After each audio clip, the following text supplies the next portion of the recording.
যশোরবাসী, কি অবস্থা সবার? আজকে দেখতে চলে গেছিলাম আফরান মেসির সুড়ঙ্গ কিভাবে ভরে দিল সাকিব। আমি বলতে চলেছি তাণ্ডব সিনেমা দেখার এক্সপিরিয়েন্স। সময় ঠিক 8টা। আমি এবং ভায়া সাথে নাসিমকে নিয়ে বের হই তাণ্ডব দেখার উদ্দেশ্যে। ওখানে বাইক রাখার জায়গা না থাকায় আমরা চলে যাই ভাড়ার বাইকে, আমাদের বাইক রেখে। ঢাকা ব্রিজতে ঠিক সামনে এগোলেই পাবেন আমাদের ঐতিহ্যবাহী মনিহার সিনেমা হল। একসময় এশিয়ার বিখ্যাত হল ছিল এটি। বাংলাদেশের সবচেয়ে বড় হলও বলা হয় মনিহার সিনেমা হলকে। আমাদের যশোর জেলার একটি ঐতিহ্য নিয়ে দাঁড়িয়ে আছে মনিহার সিনেমা হল।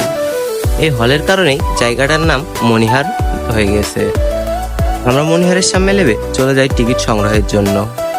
মনিহার খুব সুন্দর করে সেজেছে তাণ্ডব সিনেমার জন্য।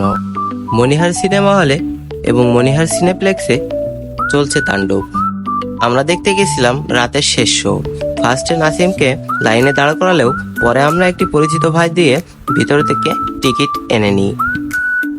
আমরা যাওয়ার পর দেখি সিনেপ্লেক্সের শো রাত 9টার পরে নাই, এজন্য আমরা মেন হলের টিকিট কেটে নিই। সিনেপ্লেক্স শুধু সন্ধ্যা 6টা পর্যন্ত লাস্ট শো চালায়, তারপর থেকে আর চালায় না। অবশ্য সিনেপ্লেক্সের একটা শো বাড়ানো উচিত। পার হেড টিকিট মাত্র 200 টাকা করে নিছিল। অবশ্য এখানে টিকিট বেশিরভাগ ব্ল্যাকে বিক্রি হচ্ছিল। তারপর ঢুকে যাই ঠিক হলের ভিতর। আলোকসজ্জায় সজ্জিত আমাদের হলটি আমাদের ঐতিহ্যের একটি অংশ। তারপর দেখি সবাই ফটোশুট করতেছে। আমরাও এখান থেকে ফটোশুট করে নিয়ে চলে যাই উপরতলার দিকে, 3 তলায়। মানুষের ঢল নেমেছে তাণ্ডব সিনেমা দেখতে, তাই তো এই 9:30টার শোতেও এত পরিমাণে ভিড়। আসলেই বাংলাদেশে একটিমাত্র নায়কের সিনেমায় এত পরিমাণে ভিড় লক্ষ্য করা যায়, সেটা হলো শুধুই সাকিব।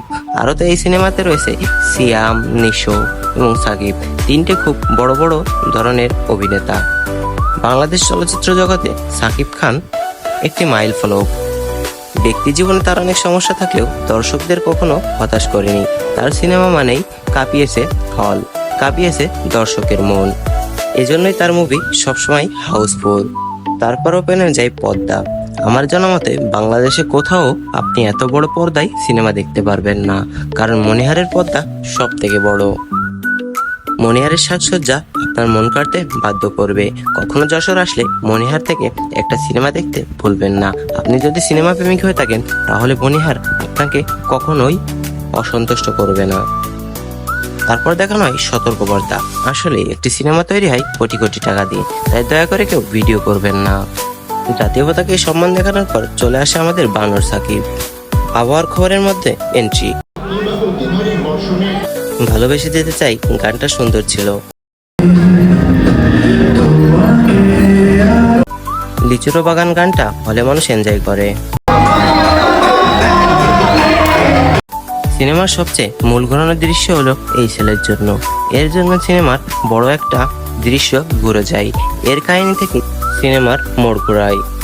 এর নাম ছিল স্বাধীন, যাকে মিথ্যা কেসে ফাঁসিয়ে আয়নাঘরের মতো জায়গায় রাখা হয়। সেখানে পরিচিত হয় সাকিবের সাথে এবং সে তাকে হেল্প করে। তারপর নায়িকার এই দৃশ্যটা ছিল আসলেই সুন্দর। নায়িকা কিন্তু সাকিবের সাথেই ছিল।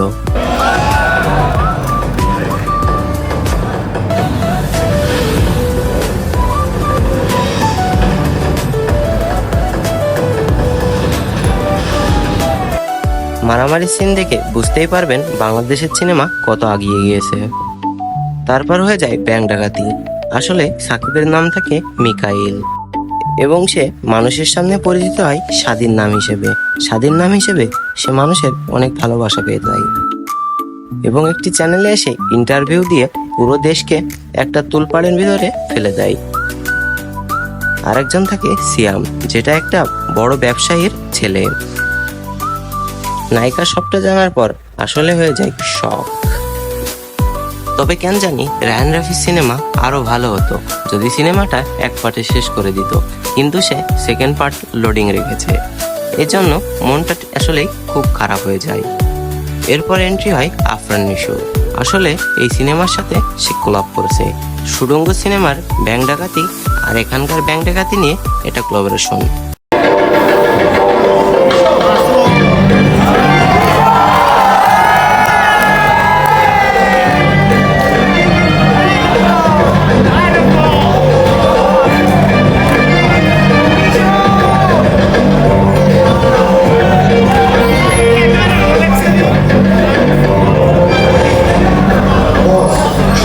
আমাকে ব্যাংক করার কথা ছিল ওটা মিটিংয়ের লোকজন লুট করে পড়েছে। এই বিষয়ে আমি আপনি আর আপনার ম্যানেজার জানবো আমার মধ্যে এই প্ল্যানটা করে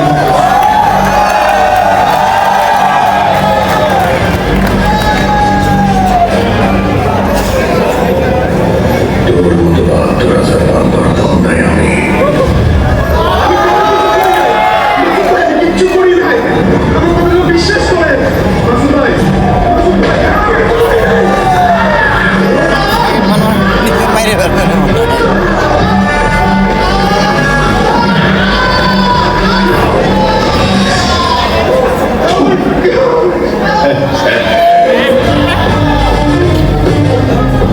আমার জীবনে বেঈমানের কোনো জায়গা নাই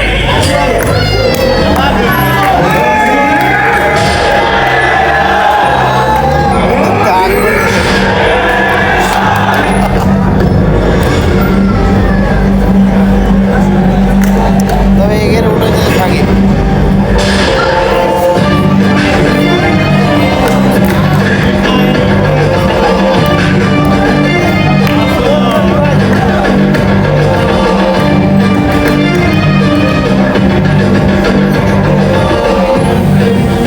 মিকাইল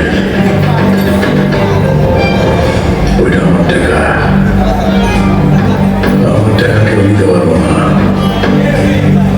জায়গায় জায়গায় সাদা করে দেব কমাইতে পারবি না মাসুদ মাসুদ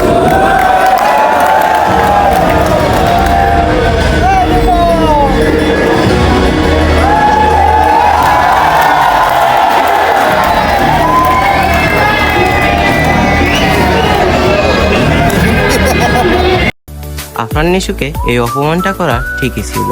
তার সুড়ঙ্গ ঠিকই ভরে দেওয়ার জিনিস দেখাই দিয়েছে, ওই দিয়ে সুড়ঙ্গ বন্ধ করো। তারপর সিনেমা শেষ এবং তাণ্ডব 2 লোডিং দেখাই দেই, যেটা আসলে মন খারাপের কারণ। 2 দেখার জন্য অপেক্ষা করতেছি আমরা তুফান 2, এখনো তুফান 2 আসলে না। কতদিন হয়ে গেল, আমরা সবাই তুফান 2 চাই। শেষ মুহূর্তে মানুষের কোলাহল যেন উত্তপ্ত করেছিল মনিহারকে। হাজার হাজার দর্শক যেন পাগল করে দিয়েছিল হলকে। আমরা একটু উকি মেরে নিচতলায় দেখি, নিচতলায় হাজার হাজার দর্শক সিট রয়েছে। তারপর আমরা হল থেকে বের হয়ে যাই ঠিক 11টা 39-এ। Bye bye.